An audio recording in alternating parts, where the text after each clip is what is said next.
நான் சிவகங்கையிலிருந்து உங்கள் டாக்டர் ஃபரூக் அப்துல்லா. இன்றைக்கி நம்ம பார்க்க போகிற டாபிக் இன்சுலின் ரெசிஸ்டன்ஸ்.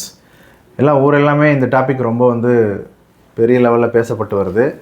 உங்களுக்கு உடல் பருமன் இருந்தாலும் சரி, நீரிழிவுன்னு சொல்கிற டைப் 2 டயபெட்டிஸ் இருந்தாலும் சரி, ஹைப்பர் டென்ஷன் சொல்கிற இரத்த கொதிப்பு இருந்தாலும் சரி, பிசிஓடி அப்படின்னு சொல்கிற நீர்க்கட்டிகள் இருந்தாலும் சரி, இவ்வளோ பிரச்சனைக்கும் மூல காரணமாக இருப்பது இன்சுலின் ரெசிஸ்டன்ஸ்.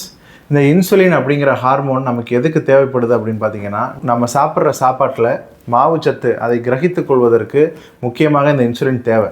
இந்த இன்சுலினை கணையத்தில் இருக்கும் பீட்டா செல்கள் சுரக்கின்றன.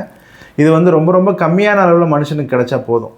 ஆனால் நாம் இருக்கிற இந்த வாழ்வியல் இருக்கு இல்லையா, அது முழுக்க முழுக்க மாவுச்சத்து, இனிப்பு சுவை, அப்புறம் எண்ணெயில் பொரித்த உணவுகள், பேக்கரி உணவுகள், இப்படி சுற்றி நம்மளை மாவுச்சத்து ஆக்கிரமிச்சிருக்கிறதுனால நம்ம உடலில் கார்போஹைட்ரேட்ஸ் ரொம்ப அதிகமாக நம்ம சேர்க்குறோம். இப்படி கார்போஹைட்ரேட் சேர்க்கும் போது ரத்தத்தில் குளுக்கோஸ் அதிகமாகிட்டே இருக்குது. தேவைக்கு மீறி குளுக்கோஸ் ரத்தத்தில் அதிகமாகும்போது இந்த இன்சுலின் தேவைக்கு அதிகமாக சுரக்கப்படுகிறது. இதை ஹைப்பர் இன்சுலினீமியா அப்படின்னு சொல்கிறோம்.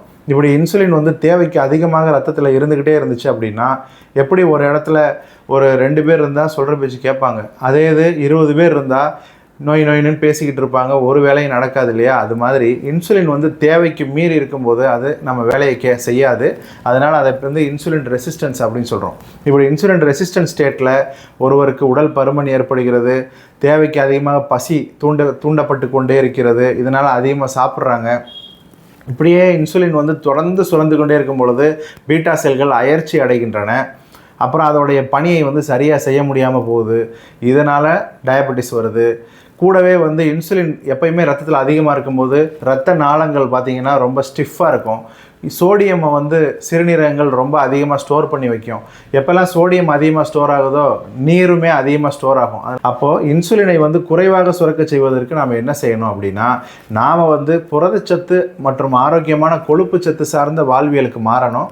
இந்த மாவுச்சத்து சார்ந்த இனிப்பு சுவை கொண்ட, அப்புறம் இந்த பேக்கரி உணவுகள், எண்ணெயில் பொரித்த உணவுகளை எல்லாம் எவ்வளோக்கு எவ்வளோ குறைக்க முடியுமோ குறைத்து விட்டு தினசரி வாக்கிங் போகணும். ஒரு 1 மணி நேரமாவது வாக்கிங், ஒரு 8 மணி நேரம் தூக்கம், இது எல்லாத்தையும் கை கொண்டோம் என்றால் இன்சுலின் ரெசிஸ்டன்ஸை நம்மால் வெல்ல முடியும். நன்றி.